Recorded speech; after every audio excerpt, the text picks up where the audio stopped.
Hey folks, Allison here. I have a question for you.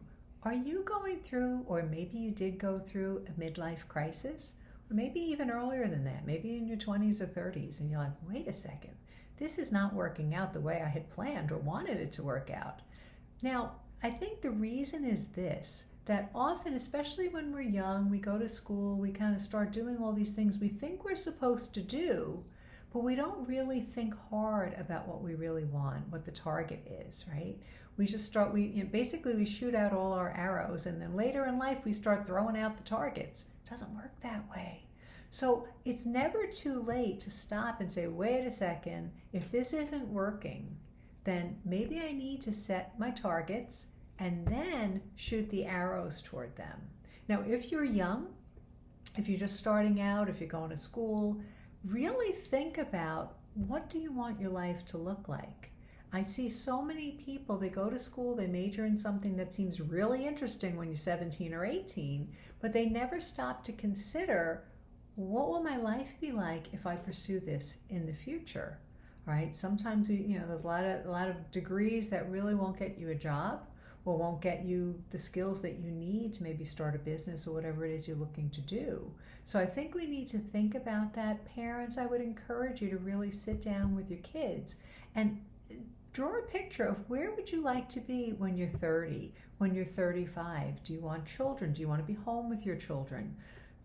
Do you want a lifestyle that's on the go all the time? Do you like to travel, and maybe you don't like to travel? So to really say, what do I want? What do I want my life to look like? I think even in choosing a life partner, are you on the same page? Some people are jet setters and they want to be traveling all the time, and then some people are homebodies and they really just like to have a beautiful home environment, go away once or twice a year, and that's enough.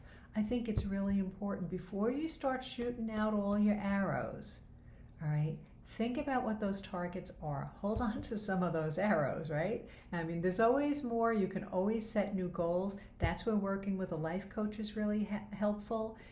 If maybe you say, you know what, I am nowhere near where I wanted to be, you can always shift gears. You can always make new goals, and you can always try to correct course. So don't ever feel like everything is lost, because sometimes God allows us to go in a certain direction. Nothing is ever lost in His economy. We learn things along the way. We experience things. We pick up skills that are really important. But if you really want to start to say, wait a minute, this is what I really want. Now, again, what you really want should be consistent with what God wants for you, all right? So we always want to start with, what is my state in life? If you're already married with small children, that has to be taken into account when you start setting your goals, right? One thing, maybe when the kids are out of the house, I'll do this, but if I want to necessarily become an astronaut tomorrow, probably going to be hard if I've got little ones at home. So to think about, what is consistent with my state in life, and what do I really want, and how do I set a goal, and how do I accomplish that goal?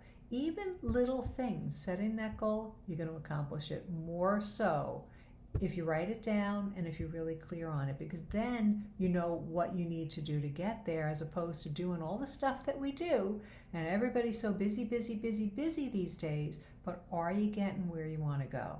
So again, don't shoot out all your arrows and then throw the targets out expecting them to hit. It doesn't work that way. Hope you find that helpful.